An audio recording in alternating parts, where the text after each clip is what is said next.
நசிக்கிட்டேன். நசிக்கவே இல்லைடா. என்ன பண்ணுறேன்? இது வந்து ஜடி பருப்பு. ஜடி பருப்பு வச்சுன்னு வச்சுருந்தேன்.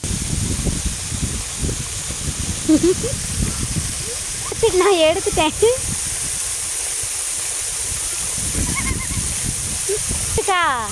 எங்கள் ஊர் பிடிச்சிருக்கா?